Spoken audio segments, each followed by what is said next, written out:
গল্পের নাম চালাক খরগোশ। তখন সন্ধ্যা। গরু, ছাগল, ভেড়া তাদের খামারে ফিরছিল। কৃষক নিশ্চিত করে যে তারা সবাই নিরাপদে বাড়ি ফিরেছে।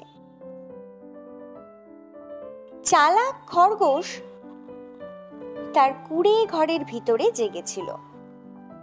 তিনি ভাবছিল, এই খামারের বাইরের জগৎটা কেমন সেটা খুব দেখতে ইচ্ছে করছে। অন্য খরগোশগুলো ঘুমাচ্ছিল। তাদের ঘরের দরজা খুলে গেল। কৃষক ভিতরে এলো। খরগোশের খাবারের সময় হয়ে গেছে। খাবার দিয়ে সুগন্ধ বেরোচ্ছিল। বাকি সব খরগোশগুলো এখন জেগে গেছে। তারা কৃষকের কাছাকাছি চলে গেল। চালাক খরগোশ কৃষককে হাঁচ থেকে বেরিয়ে যেতে দেখল। আহা, এখন আমি জানি কিভাবে আমি লুকিয়ে যেতে পারি। কাল আমাকে এখান থেকে চলে যেতে হবে। কৃষক খাবার নিয়ে আসলে আমি ঝুড়িতে লুকিয়ে পড়ব। খরগোশ ভাবল। অন্যান্য খরগোশ দ্রুত তাদের খাবার শেষ করে ঘুমিয়ে পড়ল। সকালে কৃষক খরগোশের জন্য খাবার নিয়ে আসে। আজ সেই দিন, চালাক খরগোশ মনে মনে ভাবল। আমাকে এই কুঁড়ে ঘর থেকে বেরিয়ে আসতে হবে। কৃষক ঝুড়িটা নামানোর সাথে সাথে খরগোশটা দ্রুত ভেতরে ঝাঁপিয়ে পড়ল। কেউ তাকে দেখতে পেল না। কৃষক অন্যান্য খরগোশকে খাওয়ানোর পরে ঝুড়িটা নিয়ে বেরিয়ে গেল। চালাক খরগোশ এখন মুক্ত। সে নিজের মনে গান গাইতে গাইতে রাস্তা দিয়ে হাঁটতে লাগলো। তার নিজেকে বেশ রাজা রাজা মনে হচ্ছে। হঠাৎ কোথা থেকে একটা কুকুর খরগোশটার সামনে এসে তাকে দেখে ঘেউ ঘেউ করে ডাকতে লাগলো। চালাক খরগোশ এইরকম কোনো সমস্যার কথা আগে থেকে অনুমানই করতে পারেনি। খরগোশ দৌড়তে লাগলো আর কুকুরটাও তার পেছন পেছন দৌড়তে লাগলো। কোনো রকম ভাবে খরগোশ পালাতে সক্ষম হলো। এবার খরগোশ জঙ্গলের ভেতরে ঢুকলো। সেখানে সে নরম ও সুস্বাদু ঘাস খেলো। বাবা, আমাদের খামারে তো এত সুস্বাদু খাবার দেয় না। সে মন ভরে ঘাস খেলো এবং সেইখানেই ঘুমিয়ে পড়ল।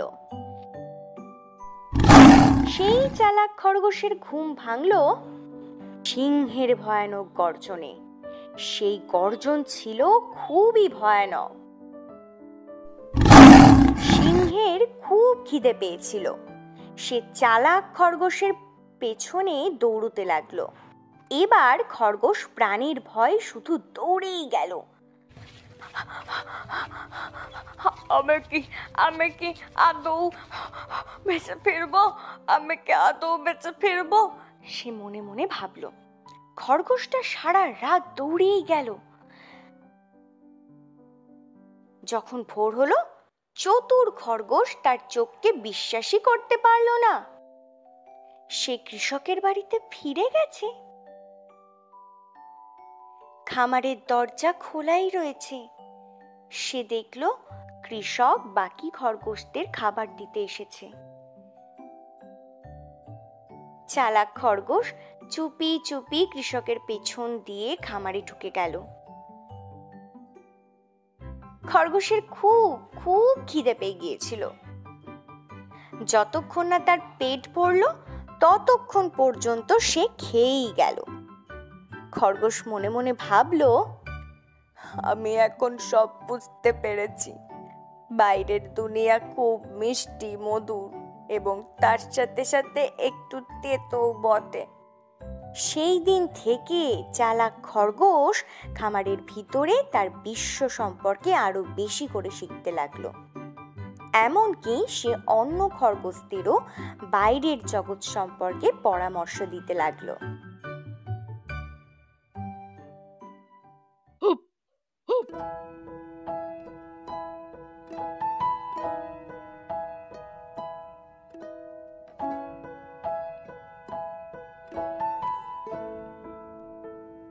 একটা বড় গাছে ছিল ছোট্ট বানরের বাড়ি।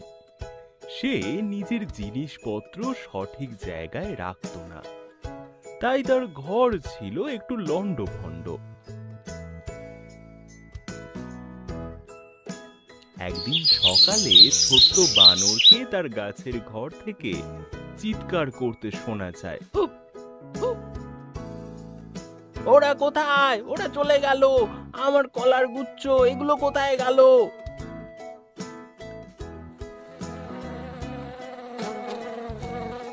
ছোট্ট বানর মৌমাছিকে জিজ্ঞেস করল,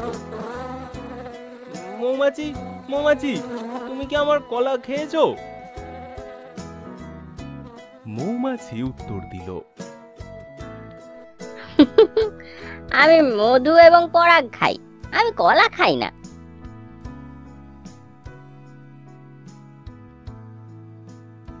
ছোট্ট বানর সাপকে জিজ্ঞেস করলো, সাপ সাপ, তুমি কি আমার কলা খেয়েছো?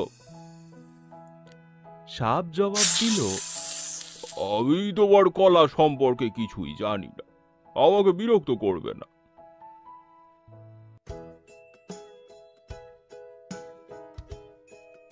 ছোট্ট বানর ছিল ক্ষুধার্ত। আমি সব জায়গায় খুঁজেছি, ভিতরে এবং বাইরে, কিন্তু আমার কলা কোথাও নেই।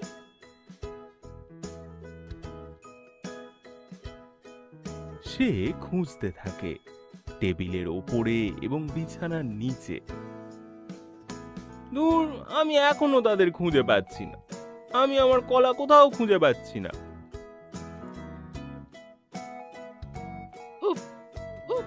ছোট বানর খুব রেগে গেল। সে তার পা ঠুকে ঠুকে কাঁদছিল, আমি আমি খুব ক্ষুধার্ত, আমার কলা চলে গেছে, আর আমার খাবার কিছু নেই, আমার আমার খাবার চাই।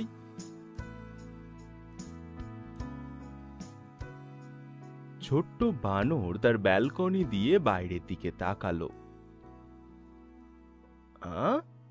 ওগুলো কি কলার খোসা? তাই তো, বেশ অনেকগুলো, 1 2 3 4, অনেক অনেক খোসা।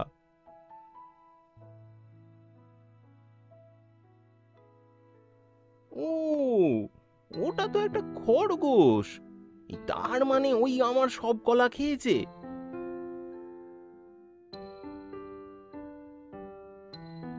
বানর চিৎকার করে বলল, খরগোশ, তুমি কি আমার কলাগুলো খেয়েছো?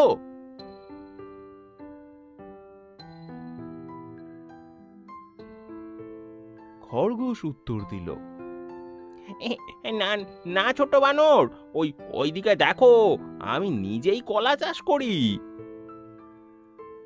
খরগোশটি ছোট্ট বানরের গাছের গোড়ায় এসে দাঁড়ালো।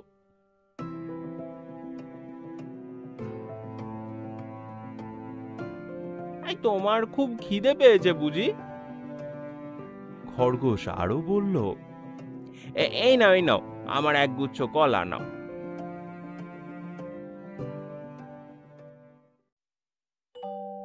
ছোট্ট বানর খুব খুশি। ধন্যবাদ, আপনাকে ধন্যবাদ খরগোশ, কিন্তু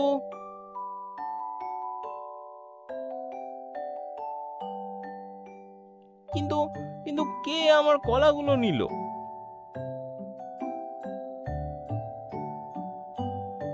হঠাৎ ছোট্ট বানরের মনে পড়ল, ও, আমার এবার মনে পড়েছে, গত রাতে আমার খুব খিদে পেয়েছিল, আমি সব কলাগুলো তো খেয়ে ফেলেছি।